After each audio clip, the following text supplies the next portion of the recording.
pero ha estado un poco como una maleta viajando por el mundo, ¿no? Pues tengo algunos lugares, ¿no?, de estancias académicas en México, Glasgow, Praga, Roma, ¿no? Y imaginamos, bueno, pues que su agenda será muy prometedora en el futuro, ¿no?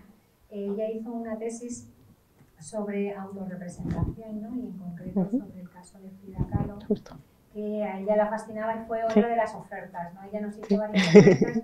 Yo la pedí que hablara, ¿no?, de una performance fotográfica, pero ella me dijo, bueno, ¿y no te parece mejor que, como eso está escrito, hablemos de esto otro? Y bueno, pues me pareció fascinante también, ¿no? Entonces, bueno, pues el trabajo de Nieves se puede consultar, ¿no?, en Dialnet, en una página de la Carlos III, ¿no? Y bueno, y sobre todo pues su amabilidad y su generosidad para estar con nosotras y para permitir que esta conferencia sea grabada, ¿no?, y constituya un documento audiovisual, ¿no?, para cualquier persona que la quiera, ¿no?, ver, ¿no?, y disfrutar, ¿no?, a posteriori. Así que bienvenida. Pues muchas gracias, Esmeralda. Para mí es además muy curioso porque al principio cuando te preparas así una conferencia, una charla, ¿no?, apuntas unas palabritas de agradecimiento y es muy curioso comprobar cómo creo que nos hemos agradecido en términos súper parecidos y efectivamente yo conocí a Esmeralda virtualmente como ella dice, cuando yo trabajaba en Género y Figura, y ahora os cuento un poquito más qué es esa plataforma que creamos, y tú abordabas una investigación, ¿no?, que luego también quisiera entrar un poco en ella, porque para mí fue emocionante encontrarme también con ese trabajo, ¿no? Bueno, como decía Esmeralda, yo estoy trabajando actualmente en un departamento de Periodismo y Comunicación en la Universidad Carlos III, y sobre todo me dedico a líneas de investigación y docencia que tienen que ver con la teoría y el análisis de la imagen, tanto estática, ¿no?, fotográfica, como dinámica, ¿no?, imagen audiovisual, o documental audiovisual, etc. Y luego estoy en un grupo de investigación que se llama TecMerin, pues también por si os interesa, que es Televisión, Cine, ¿no?, Memoria, Representación, Industria, que tiene así un nombre largo, que básicamente también se dedica a investigar cuestiones de representación y de industria en estos dos medios, en la televisión y en el cine, especialmente en España, pero acoge otras líneas de investigación, como la que yo he venido a presentar hoy aquí, ¿no?, que me trae a esta universidad, que he tenido la oportunidad de hablar unos minutos antes con Esmeralda y decía que para mí siempre es un gusto volver a esta universidad porque fue parte fundamental de mi formación en Ciencias de la Información, en la otra parte del campus, pero sea como sea dentro de la misma universidad y para mí trazar estos vínculos además entre instituciones públicas pues es una oportunidad que no se da todos los días y que para mí es maravillosa, ¿no? Así que especialmente agradecida a Esmeralda y a todas vosotras por venir, también por la generosidad, ¿no? Como decía, y yo creo que ya os he adelantado un poquito, tanto ella como yo, a ver, aquí.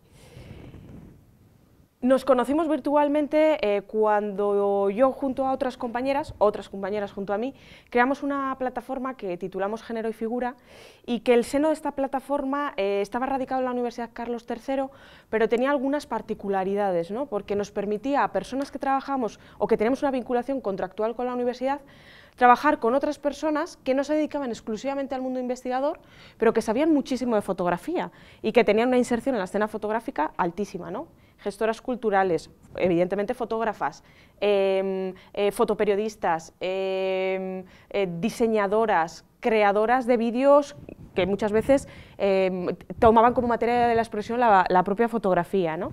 Entonces creamos ahí como un pequeño pool, un pequeño conjunto, ¿no?, de personas, ¿no?, como digo, de gestoras, fotógrafas, investigadoras, que estábamos muy interesadas en algunos temas especialmente, ¿no?, en triangular o en trazar vínculos entre el análisis de la imagen y algunas políticas de género. Básicamente, Género y Figura fue una plataforma, o es una plataforma que tiene sobre todo su inserción en un espacio virtual, pero no solo, que se preocupa especialmente por la inserción profesional que han tenido muchas mujeres en el mundo de la fotografía, ¿no?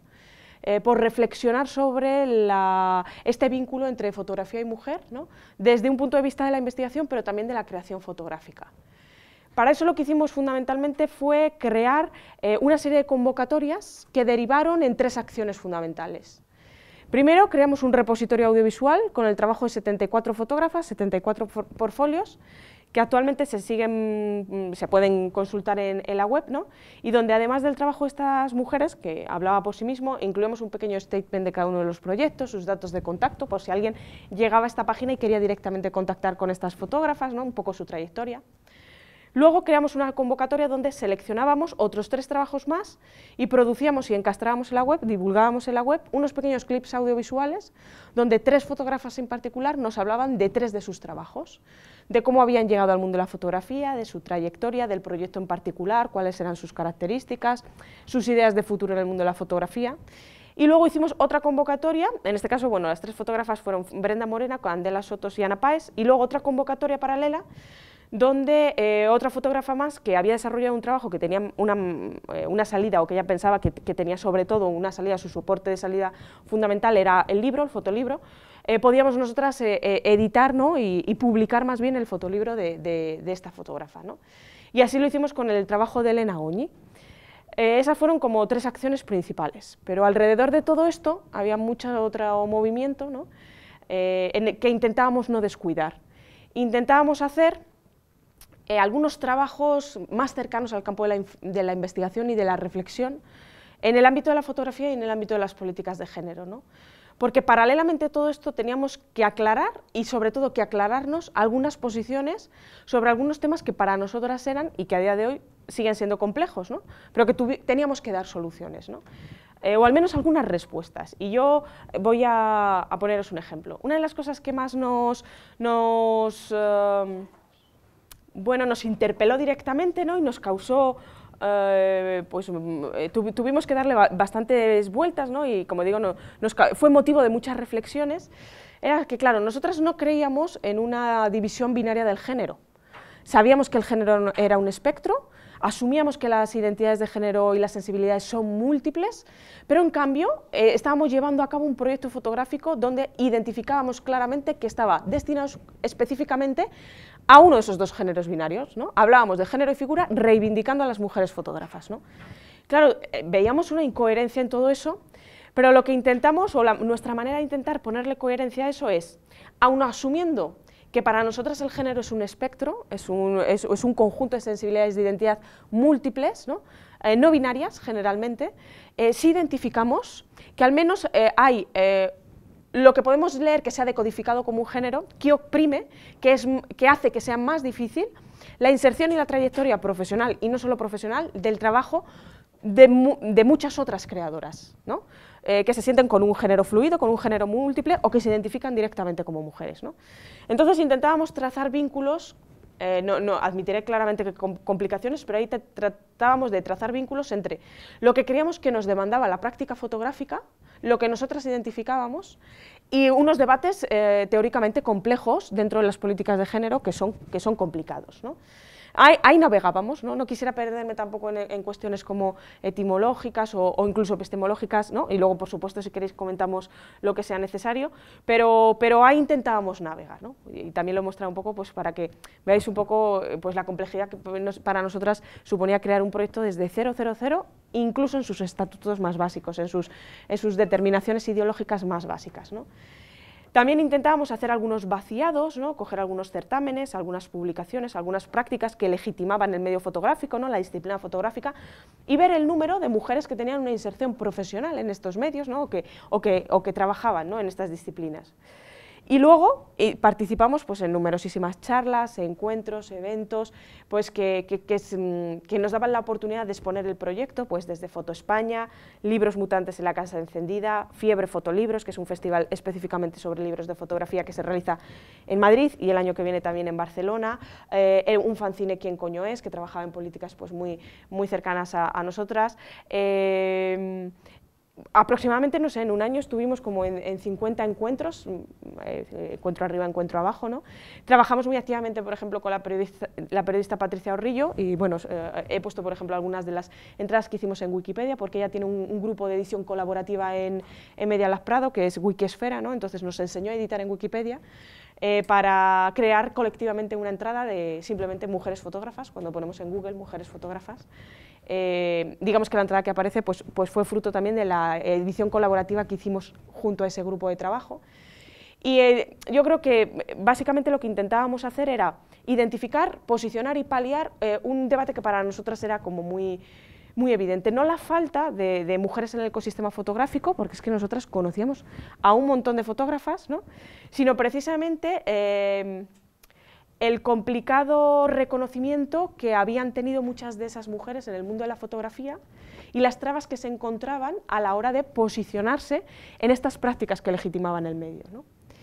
Cuando también empecé a preparar esta exposición, esta charla, pues hace unos meses me topé con un artículo que salió en The Guardian de la periodista Clarissa Sebag Montefiore, que luego, por supuesto, todas las referencias, la presentación, lo que necesitéis, bibliografía, está a vuestra disposición, se lo mando a Esmeralda y está a vuestra disposición para lo que necesitéis.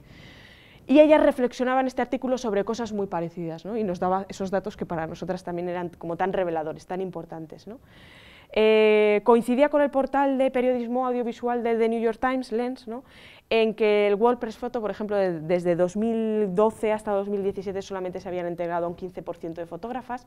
Si no recuerdo mal, además, Esmeralda es uno de los datos que vació en el capítulo de su libro Fotoperiodismo y segregación por razón de género, y hablaba que desde 1955, hablo un poco de memoria, pero creo que la ratio era algo así como que, o el número de galardonadas era como 5 galardonadas, frente a todos los demás, o sea, datos, en fin, muy evidentes, ¿no? Además, se hacía eco de otros datos que ofreció Jill Greenberg hace también unos meses en esta charla TED, donde hablaba que el 92% de los anuncios fotográficos que nos encontramos en las revistas de consumo están realizados por creadores, no por creadoras, 92%, bueno, ya acota mucho más los datos y es más específica, pero os hablo así de unos datos generales, ¿no? Yo creo que estos datos hablan por sí mismos, ¿no? Pero en su momento pensábamos también, bueno, ¿y esto se puede extrapolar a los ejemplos que conocemos nosotras más y tal? Y bueno, pues evidentemente sí se podía extrapolar, ¿no? Nosotras nos llamó mucho la atención cuando comenzamos con Género y Figura, un proyecto que lo mismo conocéis, que se llamó La Voz de la Imagen, Maestros de la Fotografía Española.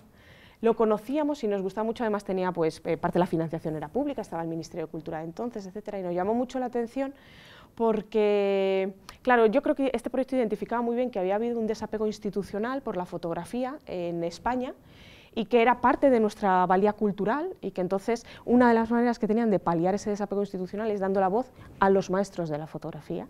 Y de los 21 maestros de la fotografía consideraban que solamente había 3 maestras de la fotografía, ¿no? Entonces, claro, a nosotras nos llamaba bastante la atención Colita, Piedad Isla y, en última instancia, Ana Müller, ¿no? Nos llamaba la atención esto y decíamos, ¿cómo es posible si conocemos muchos otros trabajos y hay muchas otras cosas, ¿no? Pero claro, pensábamos, bueno, pues quizás este es un trabajo que ya lleva unos años de recorrido y a lo mejor no ha tenido la sensibilidad, ¿no? Y entonces, mientras hacíamos Género y Figura, llegó Fotografía en Cataluña, que era un portal maravilloso.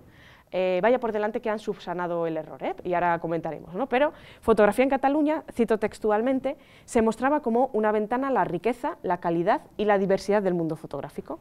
Y salió a la luz con 76 referencias de fotógrafos, de los cuales solo 3 eran fotógrafas. Claro, nosotras decíamos, pero qué diversidad, o sea, había un momento donde se nos cruzaban los ojos, no entendíamos mucho, ¿no?, dónde estaba esto. Estaban implicadas instituciones de altísimo prestigio, el Archivo Nacional de Cataluña, la Biblioteca de Cataluña, el MACBA. Insisto, solucionaron y en muy corto periodo de tiempo subsanaron esto. A día de hoy las referencias de fotógrafas son muchísimo más amplias. De hecho, también en su parte del blog hay un artículo que os recomiendo mucho de la fotógrafa Noelia Pérez, donde explora también cuestiones etimológicas o lo que ella entiende por las diferencias entre arte femenino, arte de mujeres, arte feminista, ¿no? Las contradicciones que implica acuñar algunas terminologías como la mirada femenina, ¿no? Ella explora de una manera muy concienzuda y muy profunda este artículo, que me parece muy interesante y yo creo que completa también esta clase y os remito directamente a ello, ¿no? Es decir, evidentemente subsanaron, ¿no? Fueron muy conscientes de lo que pasaba, ¿no? y en ello se trabajaron, pero claro, salió a la luz con unos datos que nos sorprendían, ¿no?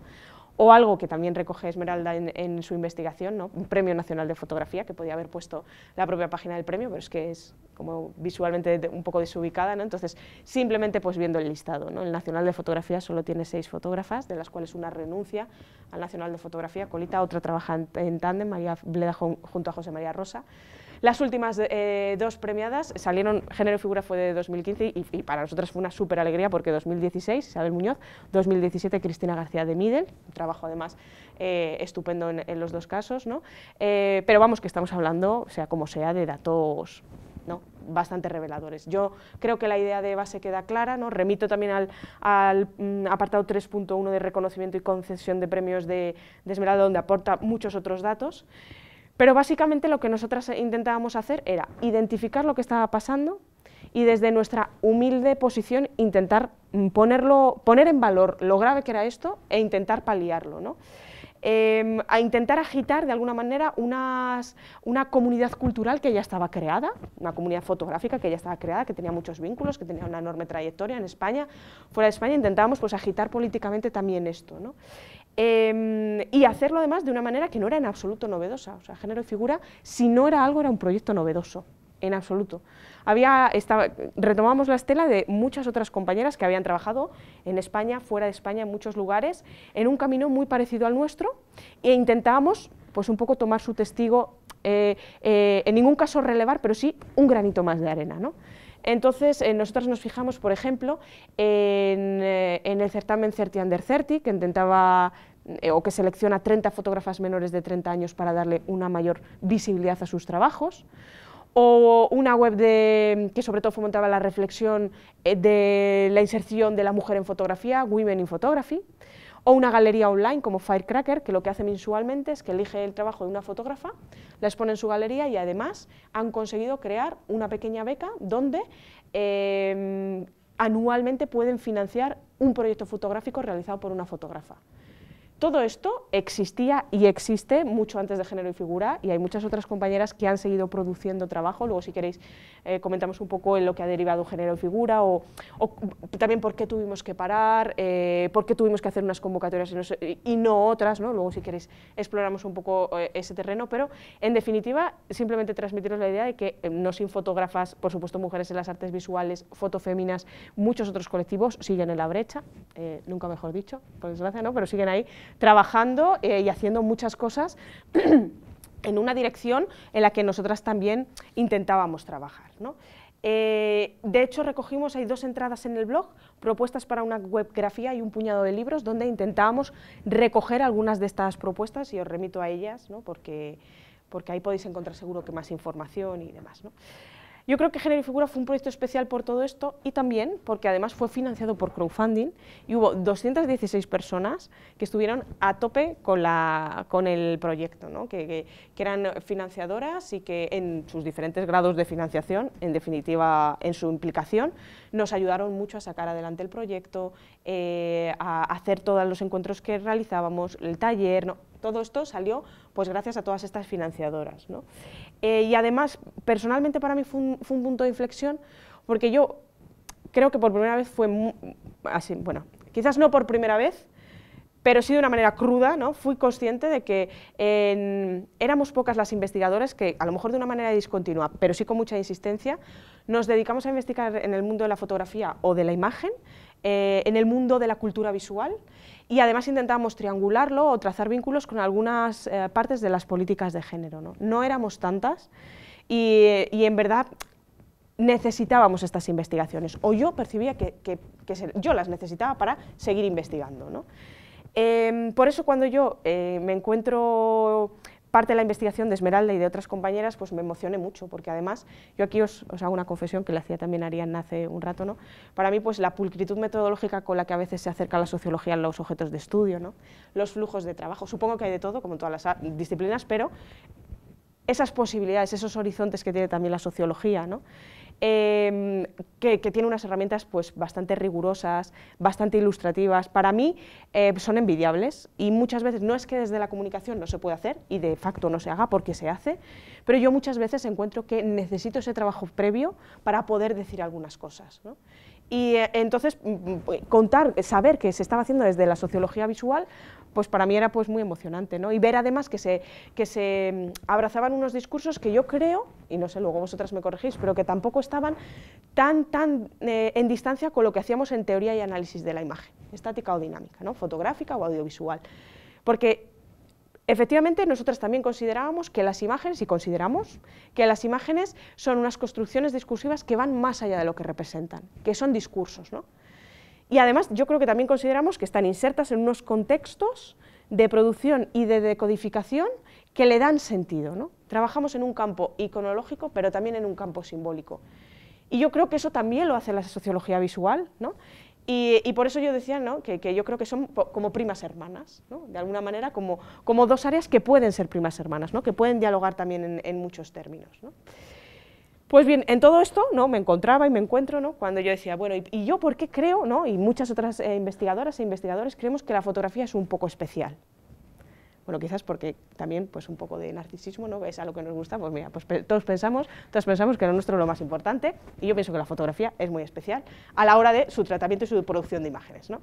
Pero lo creo además por una cosa que es muy obvia, pero que creo que es muy importante, ¿no?, que la fotografía tiene unos nexos con la realidad muy particulares,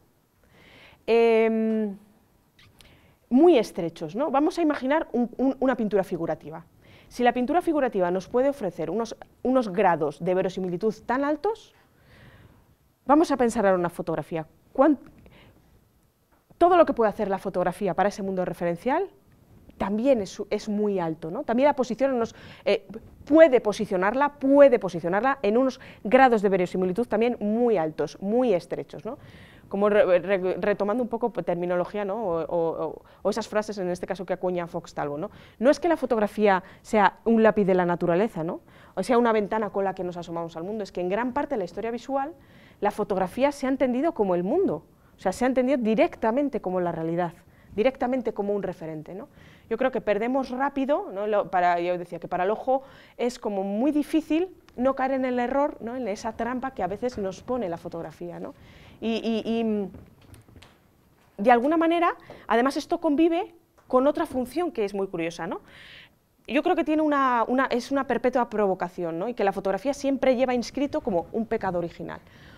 Por una parte, sabemos claramente que nos permite, y más la fotografía digital, crear mundos, pero por otra parte, en nuestro carnet de identidad, ahí está la fotografía como si eso fuéramos nosotras, ¿no?, para certificar nuestra presencia. O sea, conviven estas dos dimensiones en una sola imagen de manera diaria y ordinaria, ¿no? Entonces, claro, yo decía, claro, es que estos nexos son muy profundos y creo que son una perpetua provocación en muchos flancos, ¿no?, de la propia dimensión fotográfica, de nuestra convivencia con las imágenes diariamente. Yo no quiero decir en absoluto que todas las prácticas visuales y prácticas fotográficas sean como una provocación, ¿no?, y una subversión de la historia visual occidental y de sus prácticas androcéntricas, porque evidentemente no lo son. Pero sí quiero decir que en su seno la fotografía nos ofrece la posibilidad de pensar la historia visual de otra manera y de subvertir algunos frentes dentro de la historia visual. O yo lo creo así, lo experimento mínimamente así, ¿no? Entonces, yo creo que por eso la fotografía es un producto cultural especial. Supongo que cada uno también para sus productos culturales tiene sus discursos, pero este es el mío, ¿no? Entonces yo decía, vale, ¿y cómo voy a titular, ¿no?, esta aproximación que toma como materia de expresión fundamental la fotografía? Pues se me ocurrió una pregunta que es, en fin, o sea, más grandilocuente no puede ser. Relaciones entre la fotografía y la teoría de género. ¿Puede la historia de la fotografía sobrevivir al feminismo? Hombre, yo creo que en este contexto, ¿no?, y a estas alturas, pues la respuesta pues es muy obvia, ¿no? Pues evidentemente no. Ni la historia de fotografía, ni ninguna, ¿no?, puede soportar, ¿no?, esas posibilidades que ha ofrecido el feminismo, ¿no?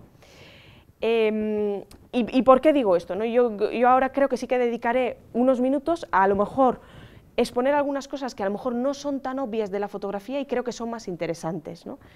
Yo no pretendo que esta charla sea pues como un repaso histórico por el feminismo en absoluto, ¿no?, como una conciencia colectiva de las mujeres, ¿no?, y no solamente de algunos sujetos sociales, de identificar claramente una opresión y luchar por la consecución de unos derechos, ¿no?, que ya tiene una larguísima trayectoria en la historia donde podemos identificar periodos, olas, etcétera.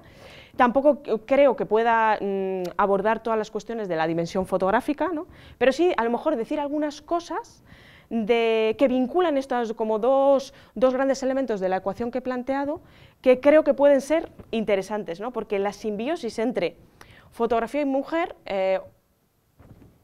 esos sujetos sociales que también hemos leído como mujeres, es muy fértil. Y realmente la historia de la fotografía ha dado unas prácticas comunicativas y artísticas que creo que merece la pena mirar con atención y mirar fuertemente, ¿no? Entonces yo, pues intentando abandonar esta pregunta de respuesta muy obvia, ¿no? Y que era, pues, en fin, también muy ambiciosa, que parece muy grande, pues me planteaba cosas más pequeñas que ya hemos planteado aquí. Bueno, ¿y cuántas fotógrafas conozco yo? ¿Y cuántos fotógrafos? ¿Y cuántas teóricas al respecto? Bueno, en resumen, yo creo que lo que me preguntaba es, ¿y desde qué perspectiva se ha abordado la historia de nuestra cultura visual, ¿no? Y sea como sea, ¿no? Investigando profundamente o respondiendo con los datos que habíamos visto al principio, la respuesta también me parecía muy obvia, ¿no? Es que siempre, vaya donde vaya, me encuentro menos creadoras de imágenes, ¿no? O sea, yo creo que claramente se ha obviado una parte importante de esa cultura visual. Claro, esto no es en absoluto exclusivo de la historia de la fotografía. O sea, esto es algo que la historia de la fotografía comparte con muchos otros discursos oficiales, históricos y en general con la historia del arte, donde evidentemente han primado unos parámetros y unos patrones que han hecho que gran parte del legado visual que tenemos haya quedado al margen, ¿no? O sea, esto es algo que es un mal que se comparte con muchos otros discursos oficiales, ¿no? Y que no es ninguna novedad, ¿no? De alguna manera, en esa jerarquía de importancia que imponen los discursos históricos, estas creaciones visuales no estaban. Y pasaba en una doble dimensión, ¿no? Por una parte, para mí y para muchas investigadoras nos era más difícil acudir a mujeres fotógrafas, acudir a mujeres que a creadoras de imágenes, que hubieran producido imágenes. A mí me lleva mucho más tiempo. Es que yo necesitaba más tiempo para saber. Claro, es que si no existe un manual donde yo encuentre estas referencias, tengo que dedicar mucho más tiempo en mis labores de investigación a intentar indagar dónde encontrarlas, ¿no? A intentar buscar dónde están estas creadoras de imágenes que yo sé que existen y que sé que están, pero cómo llego a ellas y cómo certifico en mi labor investigadora, ¿no? Que esto existe más allá de lo que yo diga, ¿no? Entonces, por una parte eso, ¿no? Y luego constataba que cuando llegaba a ellas, siempre, ineludiblemente, su trabajo quedaba en un segundo plano, quizás porque se dedicaban a temáticas que no eran del gusto especial de los patrones de los discursos oficiales del momento, o porque trabajaban con unos flujos de trabajo distintos, unas dinámicas de trabajo distintos, o porque lo realizaban incluso en espacios que no eran los espacios de la mirada de estos discursos oficiales. Claro, esto dependía mucho de la franja histórica que yo estudiara, pero en resumen y grosso modo, cogiera el periodo histórico que cogiera, al final siempre me encontraba menos creadoras de imágenes. Y claro, yo decía, no puede ser, o sea, entiendo que a lo mejor hay periodos históricos que tienen otras connotaciones, bien, pero no es posible, esto no puede ser, ¿no? Ambas dimensiones me hablan de eso, de unos condicionamientos históricos que hacía que al final hubieran menos mujeres, ¿no? Y yo creo que he dicho así como muy rápido algo que a mí me parece muy importante, ¿no? Que es, bueno, ¿y qué es eso de que al final a estas creadoras se les concedía menos importancia a unos trabajos que ellas hacían y que giraban en torno a unas temáticas con menor cabida en los discursos históricos, o que estaban hechos bajo otros flujos de trabajo, o que estaban hechos en espacios menos proclives para ser objetos de la mirada en las prácticas que legitimaban el medio, ¿no? Bueno, pues yo intuía que quería decir algunas cosas, ¿no? Y sobre todo intuía algo importante, ¿no? O al menos que creo que es importante. Yo hasta el momento me he referido a estas creadoras de imágenes como mujeres fotógrafas. Entonces, para mí, en mi imaginario, mujeres fotógrafas, que no sé si es lo mismo que en el vuestro, desde luego en el mío era clarísimo, eran mujeres que portaban una cámara fotográfica, ¿no? Que tenían una cámara fotográfica y que hacían fotos, o sea, que se quedaban en este lugar de atrás, ¿no? Y eran las autoras empíricas de esas imágenes, desde este lugar, disparaban una cámara, ¿no?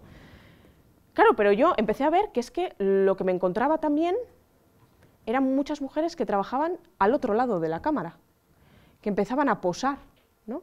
y que creaban unos productos visuales donde la mirada enunciadora fundamental no era detrás de la cámara, sino delante de la cámara, que las huellas discursivas que yo tenía que seguir para entender esos trabajos no estaban impuestos desde la construcción de detrás, sino desde sus posados.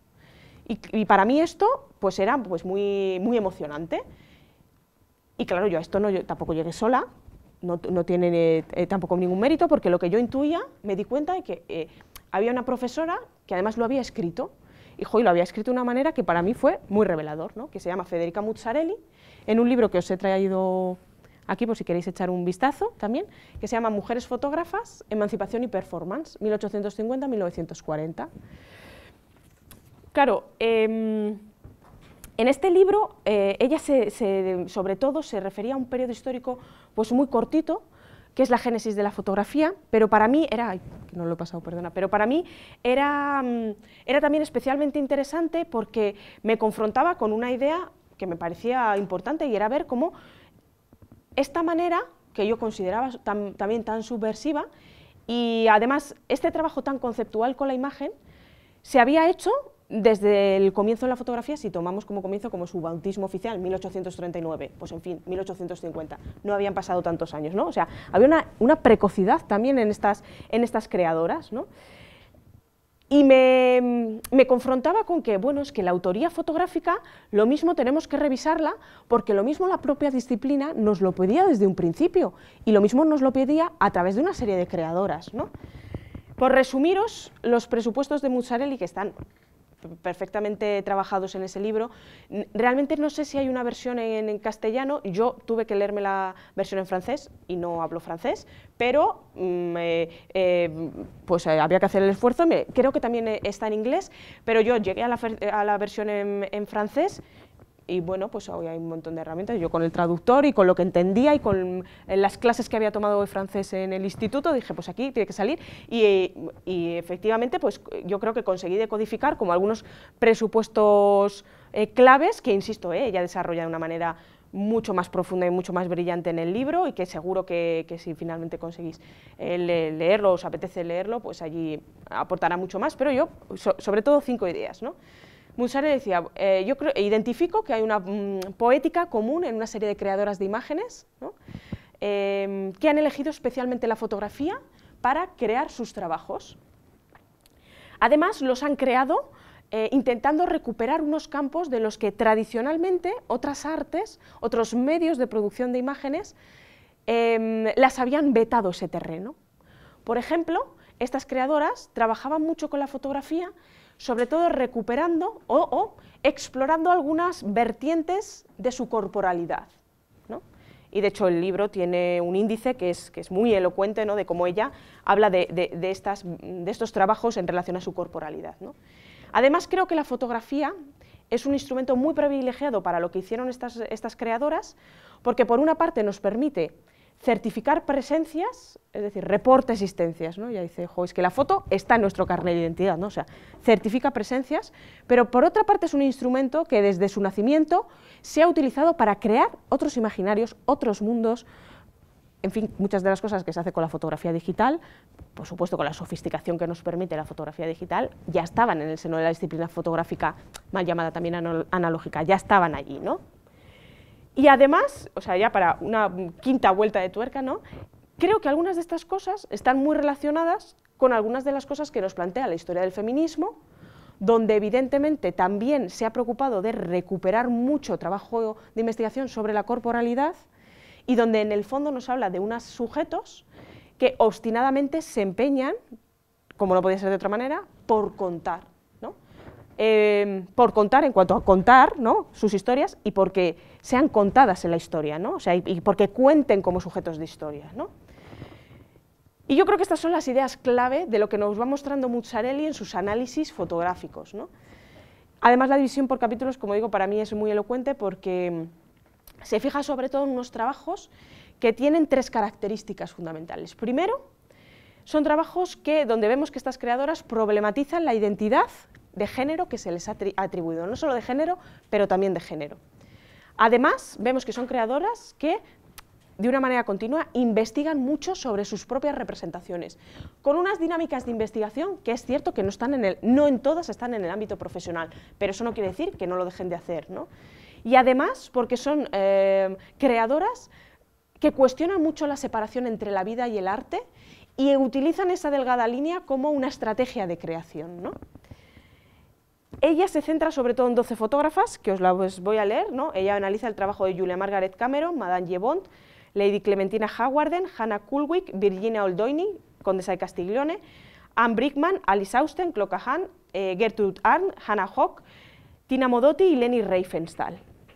Pero yo ahora no me puedo centrar en las 12, voy a hacer una pequeña selección y voy a intentar trazar también vínculos con algunas referencias un poco más cercanas en el tiempo, porque creo que esos vínculos también están ahí y que son importantes para trazar como una red de referencias, ¿no? Bien, pues por ejemplo Mucciarelli nos habla del trabajo de Hannah Kullwijk. Directamente ella nos dice, el trabajo de Hannah Kullwijk es uno de los trabajos más interesantes en la historia de la fotografía, bajo su punto de vista, también bajo el mío, ¿no?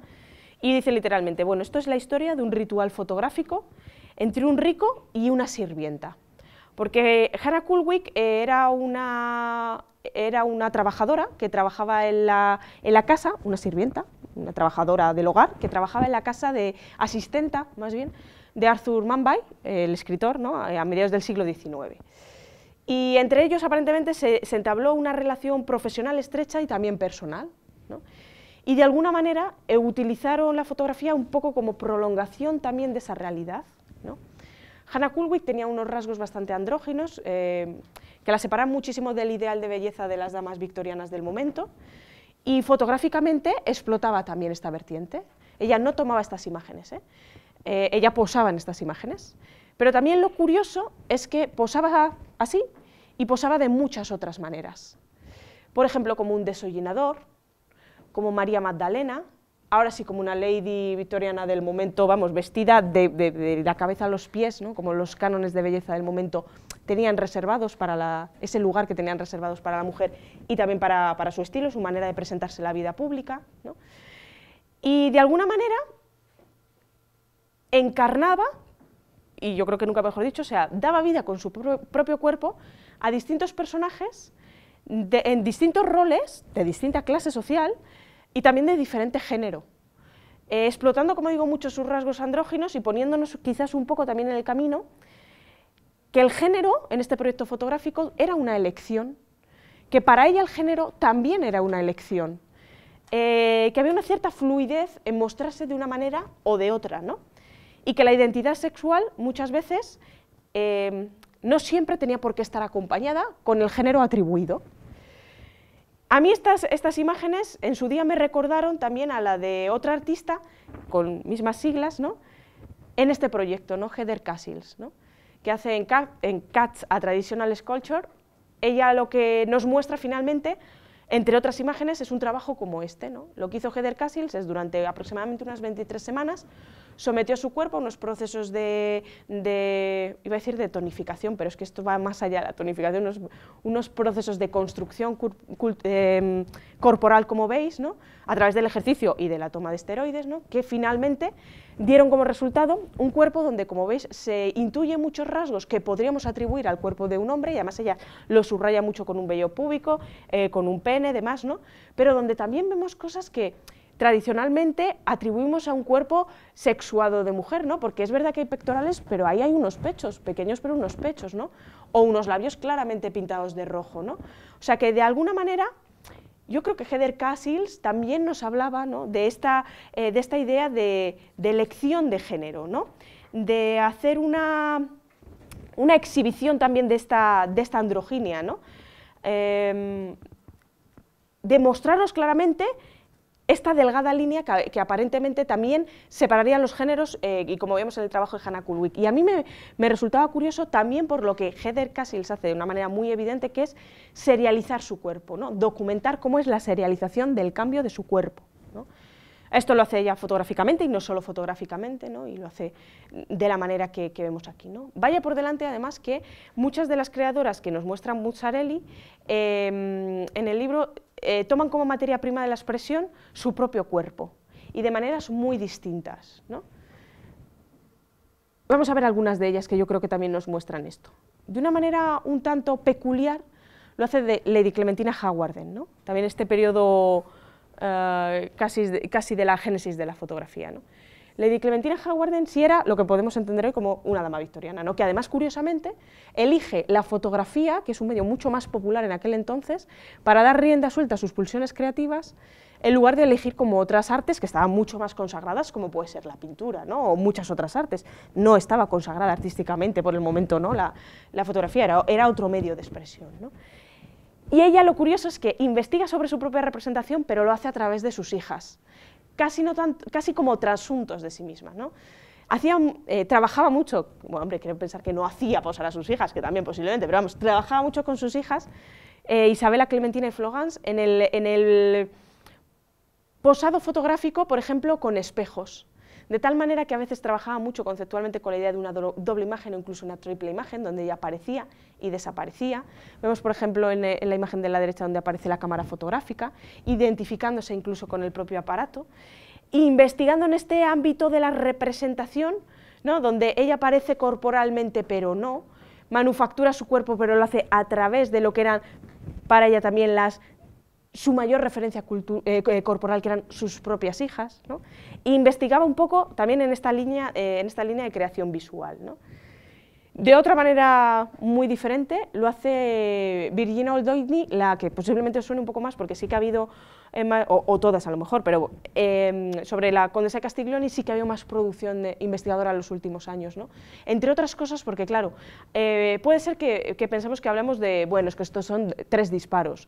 No, bueno, es que el corpus de fotografías de esta mujer pues son aproximadamente, se maneja que son unos 500 disparos, ¿no? O sea, y en esa repetición continua se desnaturaliza claramente el acto cotidiano de tomarse una foto, que por aquel momento era desde luego menos cotidiano que a día de hoy, pero relativamente cotidiano, pero 500 veces no era tan cotidiano, o sea, claramente ahí hay un proceso de construcción, ¿no? Y en su caso es también curioso porque trabajaba con Pierre-Louis Pierson. Ella no tomaba en absoluto las fotografías, pero claramente se mostraba como un lienzo en blanco, ¿no? Que se podía manufacturar, que se podía moldear, pero donde ella era la que determinaba cómo se iba a modelar esa construcción, ¿no? A veces utilizaba, por ejemplo, el misterio cinematográfico, ¿no? Y nos mostraba partes de su cuerpo y otras partes no. A veces utilizaba algunas implicaciones con la pornografía visual del momento, o utilizaba trajes teatrales y creaba escenarios para sus posados fotográficos. Y todo esto lo hacía de una manera repetida, continua, con este fotógrafo, imponiendo su mirada prioritaria de lectura sobre estas imágenes, ¿no? Diciéndonos, bueno, quizás debas decodificar esto en este contexto, ¿no? Ten en cuenta todas las imágenes que yo he hecho, ¿no? Otra fotógrafa que también me resultaba como muy interesante la propuesta que nos hacía es Alice Austen, porque Alice Austen ya directamente sí que de alguna manera rechaza incluso visualmente los roles de géneros atribuidos y encuentra en la fotografía un arma, una posibilidad, una herramienta mejor para dar rienda suelta a sus creaciones, incluso en algunos puntos para hacer más explícita su homosexualidad, ¿no? En un momento donde evidentemente no era fácil hacerlo explícito, ¿no? Entonces hay un momento donde ella trabaja, por ejemplo, como en estas imágenes, ¿no? Travestiéndose, incluso lo que para ella en un punto a lo mejor no era travestirse, ¿no?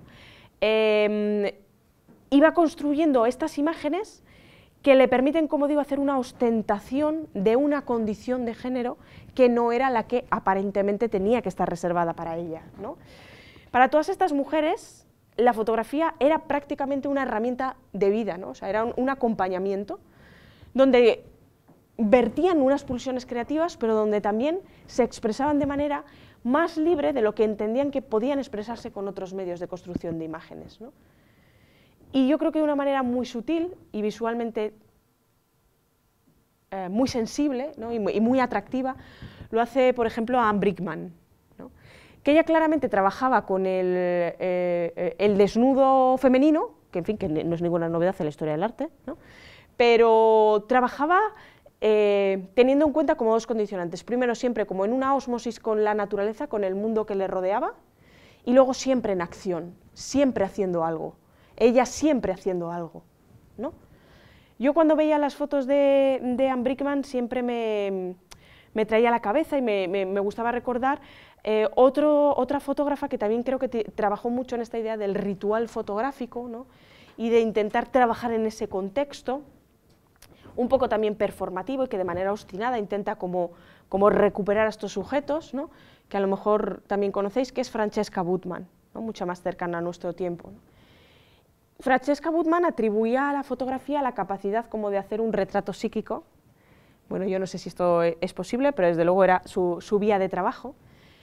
Y yo creo que es muy curioso porque en su trabajo sí que es fácil ver como su perpetua frustración a intentar fusionarse con un contexto, con un mundo donde muchas veces es difícil encontrarla en las fotografías, ella se esconde en ese mundo, pero donde evidentemente sabemos, y lo sabemos también porque sus textos visuales nos hablan de ello, se sentía muy expulsada de ese contexto, ¿no? de ese mundo, ¿no? Ella se sentía muy al margen de la sociedad que le había tocado vivir, ¿no?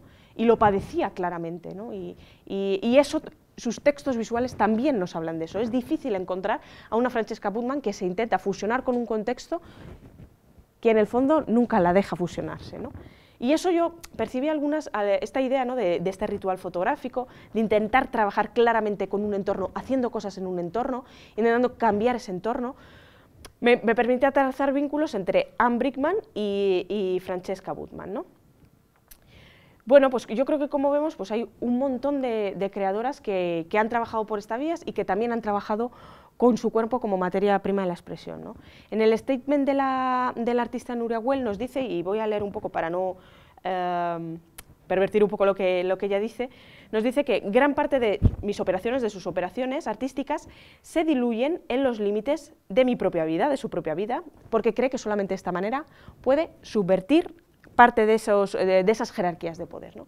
Y a mí esto me parece muy interesante, porque yo creo que lo que también nos permiten estas fotógrafas, estas creadoras de imágenes, es que asumamos que a veces la delgada línea entre la vida y el arte es realmente muy delgada, pero eso no deslegitima sus trabajos, o algo que creo que es incluso más importante, sin tener por qué analizarlas siempre bajo paradigmas biografistas, y utilizar de una manera espuria algunas de las cuestiones de su vida para interpretar su obra, es decir, si Francesca Buttmann finalmente se suicidó o no, son ellas las que nos dicen en sus textos visuales qué partes de su biografía son pertinentes para analizar sus trabajos.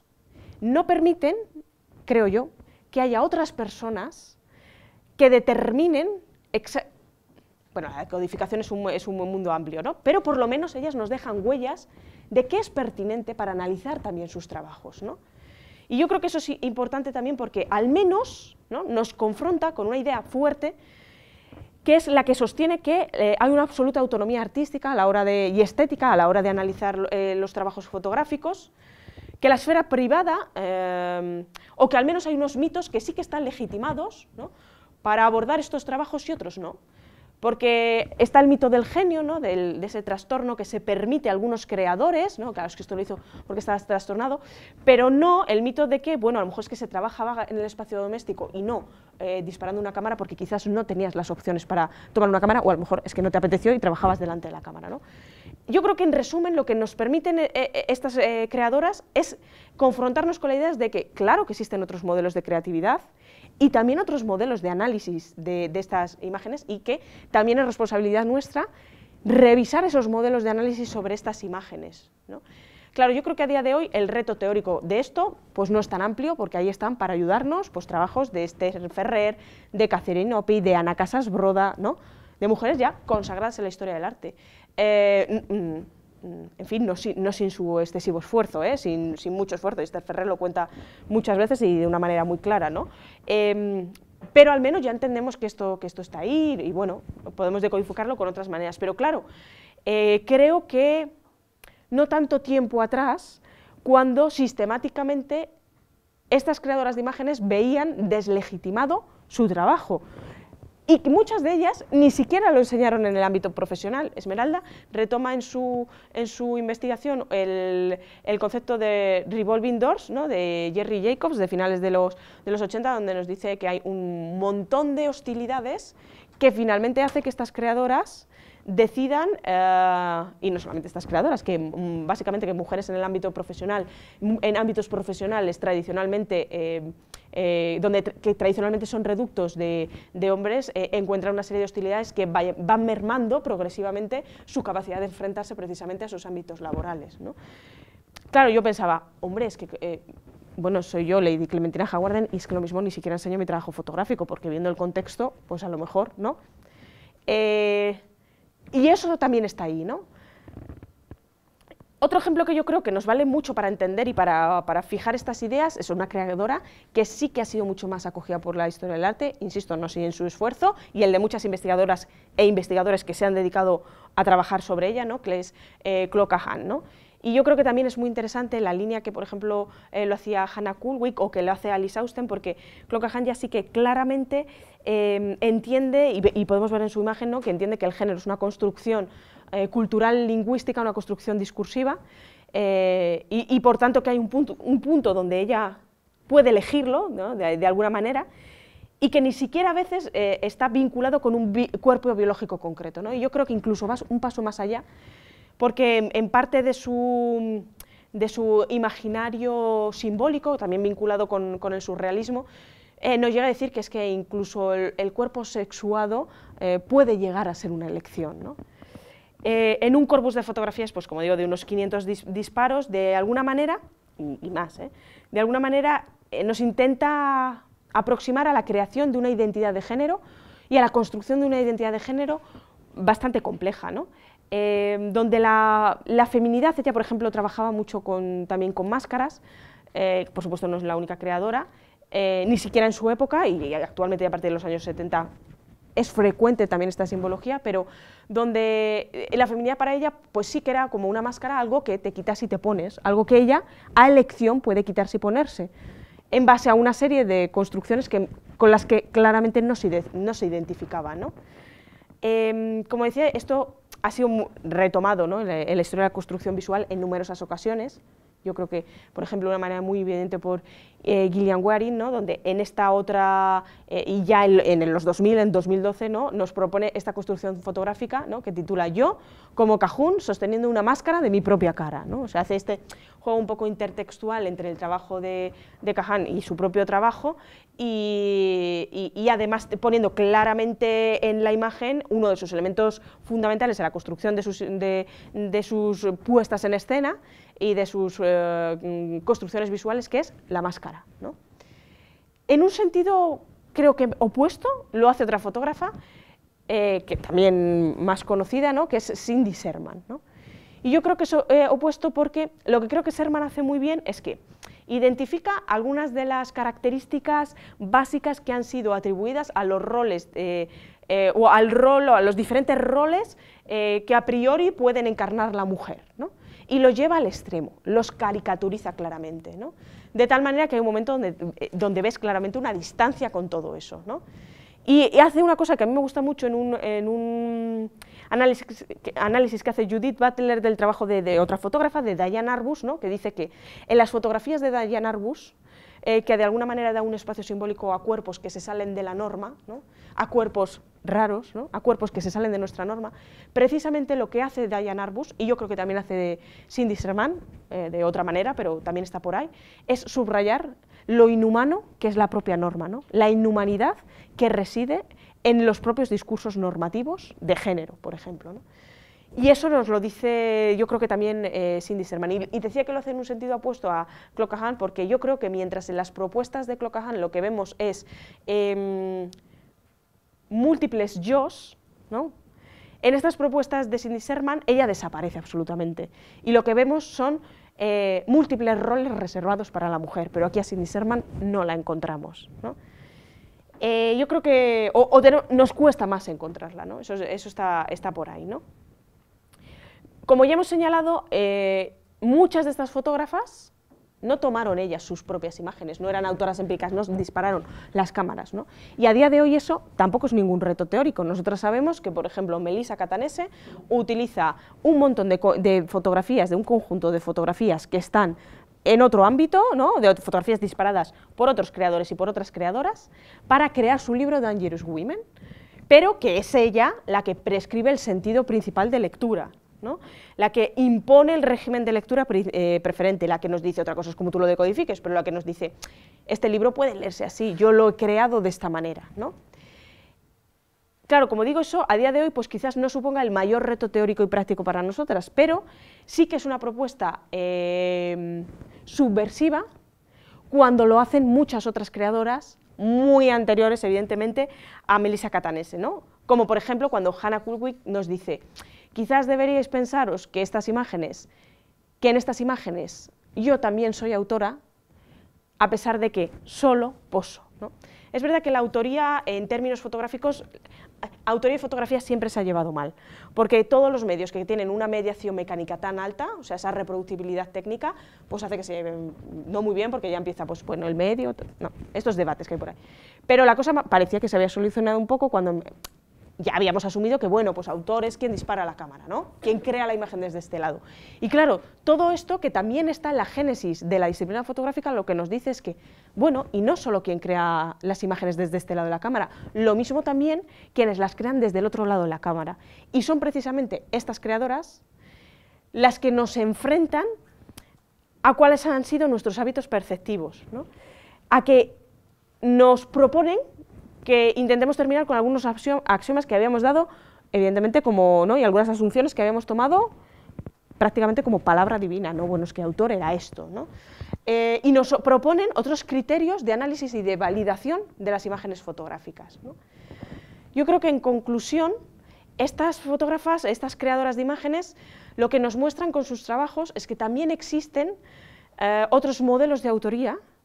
Y en el ámbito de la fotografía esto es mucho más frecuente de lo que aparentemente creemos, que existen otros ámbitos de autonomía estética y que la línea que separa vida y arte puede ser muy fértil desde un punto de vista creativo y no está sujeta solo a los mitos que ya conocemos, hay muchos otros, ¿no? Por supuesto, el conjunto de creadoras que yo he traído hoy aquí y que expongo no agotan para nada el espectro de fotógrafas y de creadoras que podemos conocer, ¿no? Pero yo creo que sí que son un buen ejemplo de esas creadoras que nos permiten traer a la memoria, no tanto la pregunta que en el 71 hace Linda Nochlin, y yo creo que es muy importante, ¿no? Y ella nos dice, bueno, ¿y por qué no han existido grandes mujeres artistas? Y entonces, pues se dedican muchos esfuerzos a rescatar a muchas mujeres e incluirlas, ¿no? En una historia del arte, pues tú para adentro, tú para adentro, ¿no?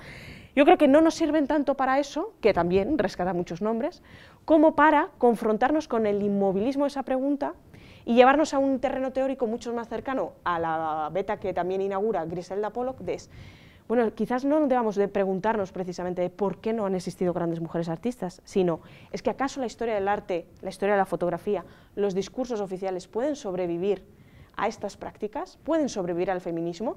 ¿O son precisamente estos parámetros los que debemos de empezar a revertir, ¿no?